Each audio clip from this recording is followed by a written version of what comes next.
अरियापुर गांव के एक कोने में रघुवीर लोहार का एक छोटा सा घर था। उस दिन सुबह सवेरे रघुवीर लोहार अपने औजार लेकर काम पर निकल रहा था। कब तक ऐसा चलेगा रघु? हर रोज सुबह कुछ आस लेकर जाते हो और शाम को निराश होकर लौटते हो। क्या तुम्हें नहीं दिखता कि पूरे गांव में सबसे बुरी हालत हमारी है? क्या करूं राधा, तू ही बता। मेरी किस्मत ही फूटी हुई है तो मैं क्या कर सकता हूं? जब भी हालात सुधरने लगते हैं, कुछ न कुछ ऐसा हो जाता है कि फिर से सब कुछ बिगड़ जाता है। अब देख, पहली बार जैसे तैसे कुछ जमा किया, तू बीमार पड़ गई, सब खर्च हो गया। फिर रतन के पैर में वो गहरी चोट, पूरा इलाज करवाने में फिर से सब कुछ खत्म हो गया। तभी 10 साल का रतन दौड़ता हुआ आया और उसकी मासूम आंखों में भूख थी, पर मन में कुछ कहने की हिम्मत भी। पिताजी, मेरे मन में कई दिनों से अच्छा खाना खाने की इच्छा हो रही है।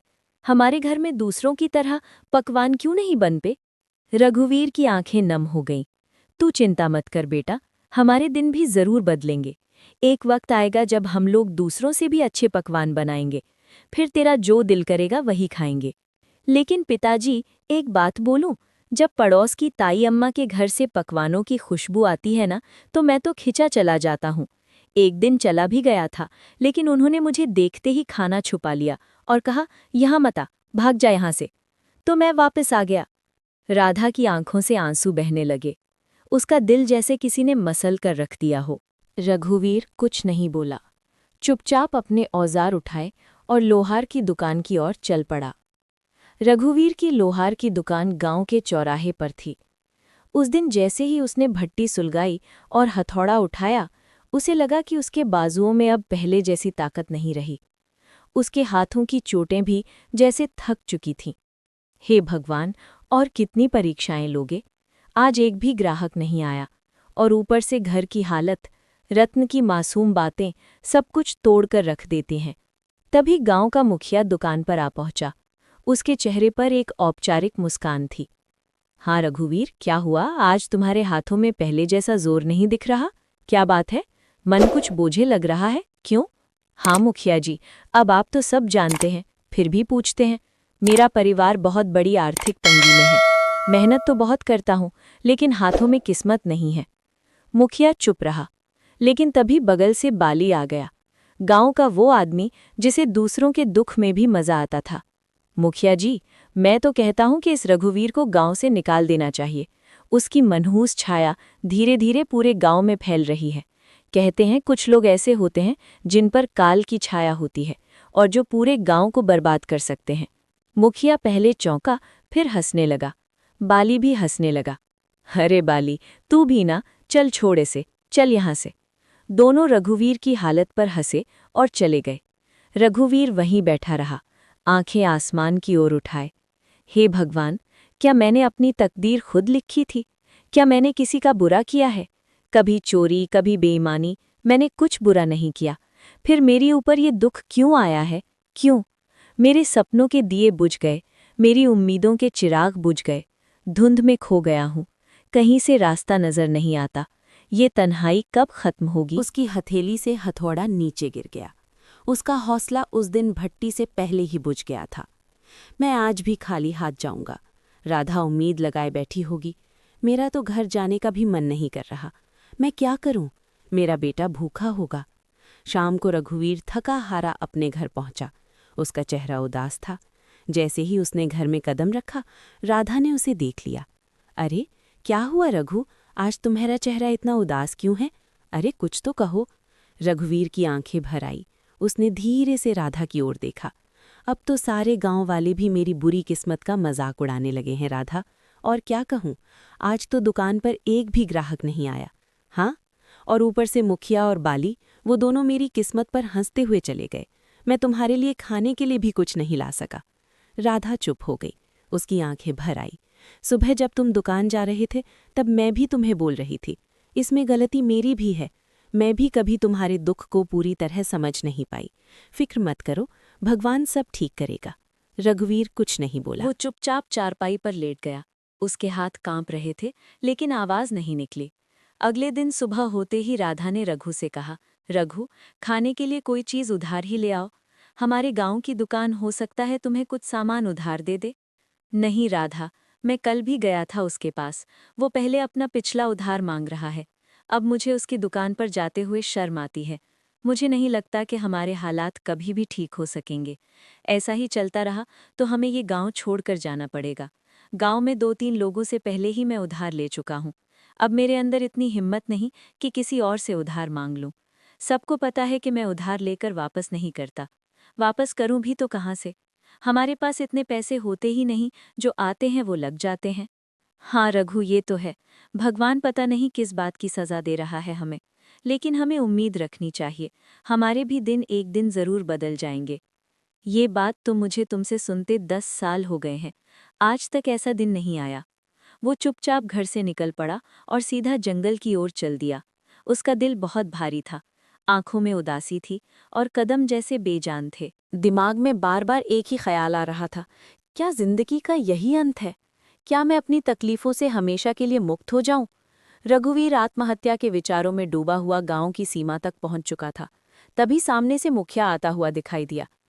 अरे रघुवीर, आज दुकान नहीं खोली क्या? तुम तो सीधे जंगल की ओर निकल पड़े हो। क्या बात है, अब लोहार से लकड़हारा बनने का इरादा है क्या? रघु चुप रहा। वो पहले से ही उदास था। उसके पास मुखिया को जवाब देने के लिए कोई भी शब्द नहीं थे। चलो अच्छा है, लकड़हारे भी बुरे नहीं होते। कम से कम जंगल में कोई तुम्हारी किस्मत का मजाक तो नहीं उड़ाएगा ना? मुखिया हंसता रहा और चला गया। रघुवीर बिना कुछ बोले जंगल की गहराई की ओर बढ़ गया। रघुवीर अब थक चुका था। उसके पैर जवाब दे चुके थे। वो एक घने वृक्ष की छाया में बैठ गया और आसमान की ओर देखने लगा। मैं मर्द हूं ना, इसीलिए किसी के सामने रो नहीं सकता। अगर राधा और रतन मुझे रोते हुए देख लेते तो उनका मनोबल टूट जाता। इसीलिए मुझे जंगल आना पड़ा। भगवान, तू मेरी कितनी परीक्षा लेगा? रघु उदास होकर आसमान की तरफ देखते हुए बातें कर रहा था कि अचानक उसके कानों में किसी के चीखने की आवाज आई। कोई है तो मेरी मदद करो। वो उठा और इधर उधर देखने लगा। अचानक उसकी नजर एक साधु पर पड़ी जो जमीन पर गिरे हुए थे। रघुवीर तुरंत उनके पास गया। साधु महाराज, आपको क्या हुआ? आप ऐसे क्यों पड़े हैं? बेटा, मैं राज की ओर जा रहा था कि रास्ते में मेरे पैर में जोर की मोच आ गई। मैं गिर पड़ा और तभी से इस सुनसान जंगल में पड़ा हूँ।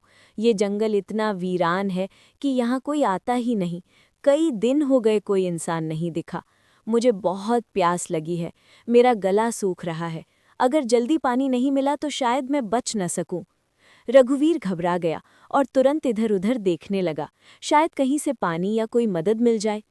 परंतु यहाँ तो दूर दूर तक कोई तालाब दिखाई नहीं दे रहा है। महाराज, बताइए साधु महाराज, अगर आपको पता हो कि पानी कहाँ मिल सकता है तो मैं अभी ले आता हूँ।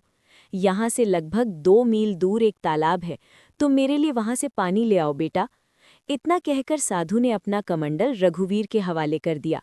थका हुआ रघुवीर बिना देर किए उस दिशा में चल पड़ा जहां उसे अपनी आखिरी उम्मीद नजर आ रही थी। जंगल की खामोशी के बीच वो अपनी थकी हुई टांगों के बावजूद तालाब तक पहुंच गया। जब उसने कमंडल पानी में डाला, अचानक तालाब से धुआं उठने लगा। धुआं धीरे धीरे एक भयानक औरत की शक्ल लेने लगा। ये दृश्य देखकर रघुवीर के दिल में डर और हैरानी की लहर दौड़ गई।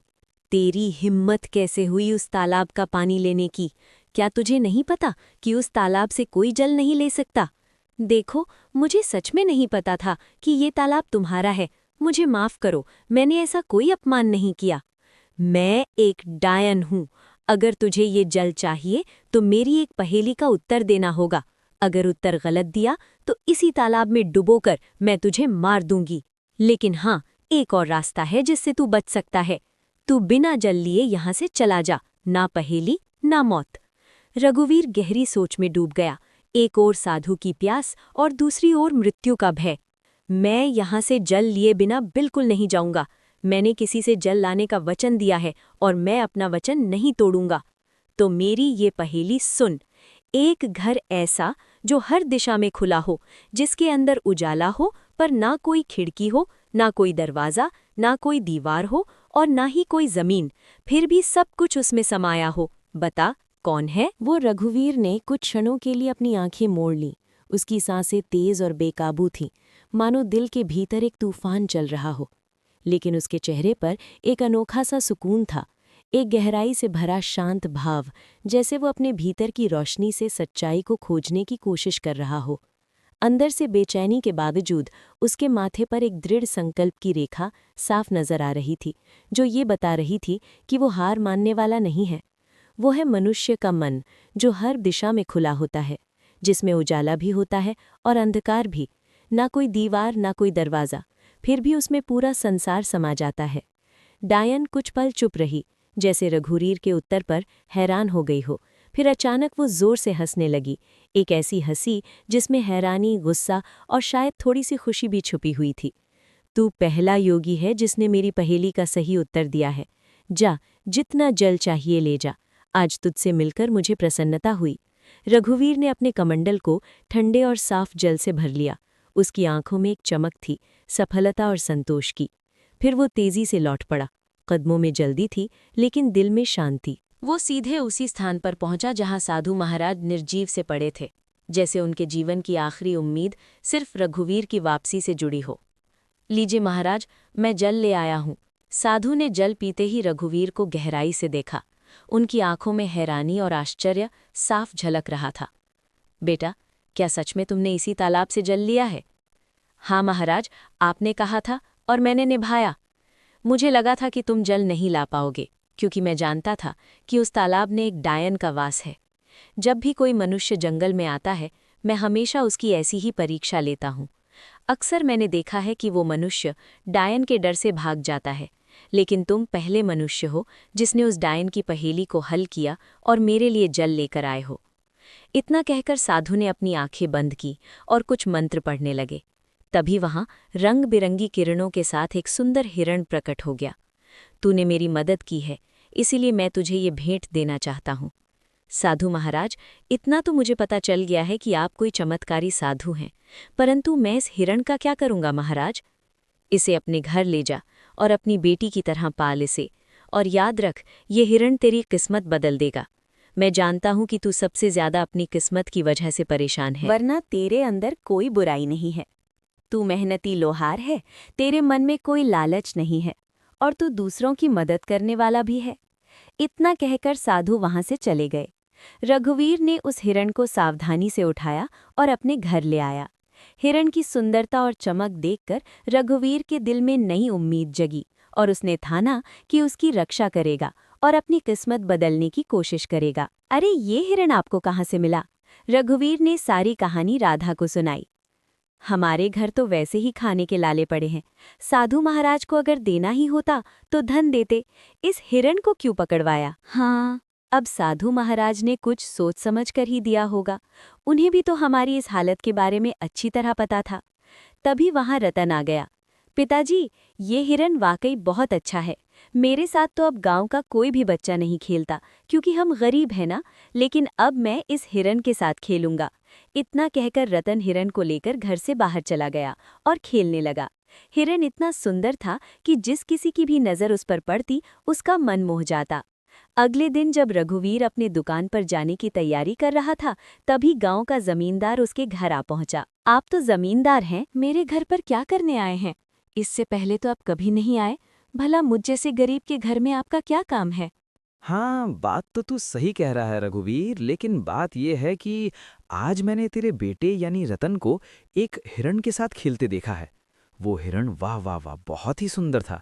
और तू जानता है कि मुझे जानवरों को पिंजरे में रखने का कितना शौक है, तो मैं वो हिरण खरीदना चाहता हूँ। राधा यहाँ सुनकर चौकस हो गई।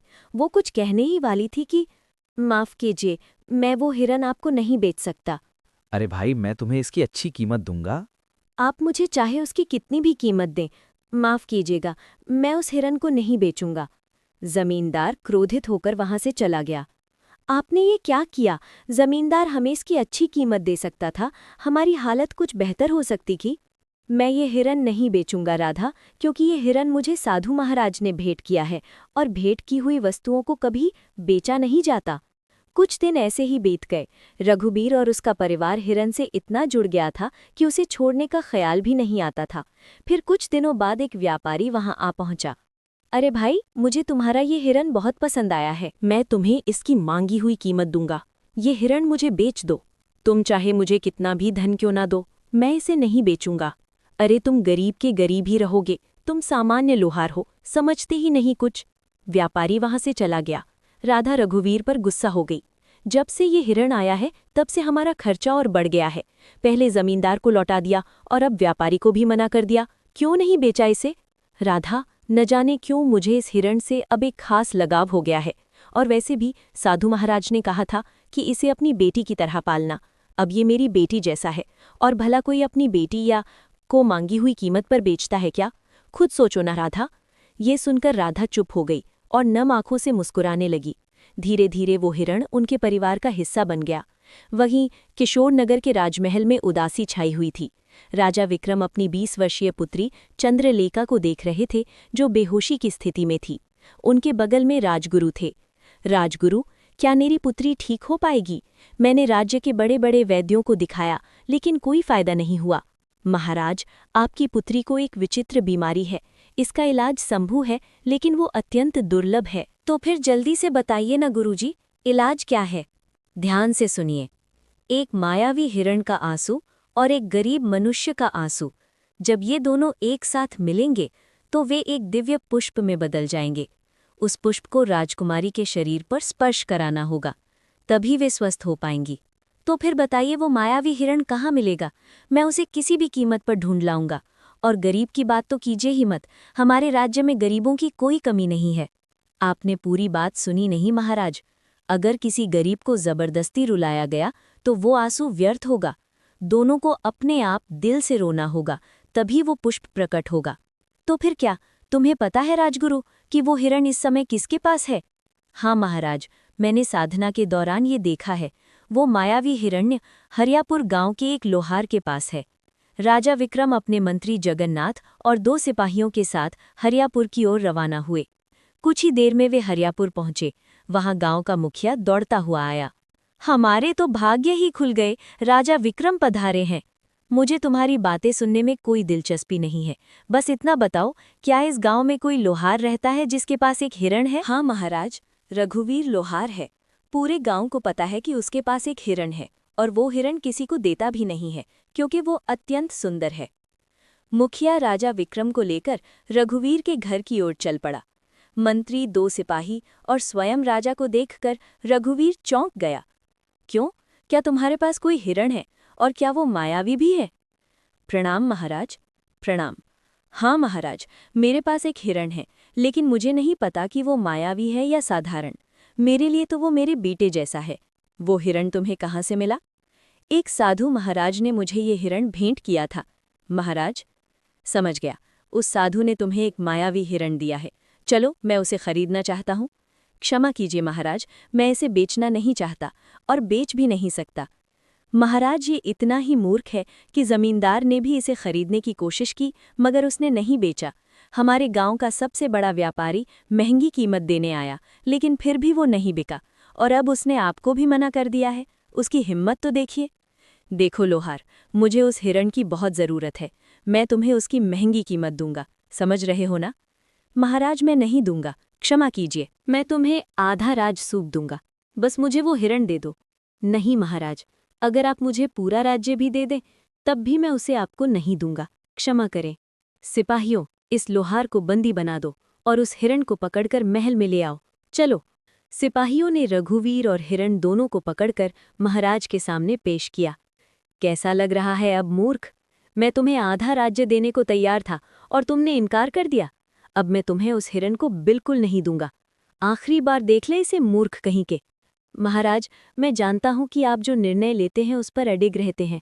बस आपसे मेरी एक विनती है, मैं अपने इस हिरण को एक बार गले लगाना चाहता हूं। मैंने इसे अपने बेटे जैसा चाहा है। जा, तुम्हें इतनी मोहब्बत है तो जा, गले लगा ले इसे। रघुवीर ने दौड़कर उस हिरण को गले लगा लिया। दोनों की आंखों से आंसू बहने लगे, और जैसे ही वे आंसू धरती पर गिरे, वहां एक नीला फूल खिल गया। महाराज, यही वो फूल है जो आपकी पुत्री को ठीक कर सकता है। राजा विक्रम दौड़कर फूल लेकर अपनी पुत्री के कमरे में गए। फूल जैसे ही पुत्री के शरीर को छुआ, वो होश में आ गई। राजा विक्रम खुशी से राज दरबार वापस आ गए।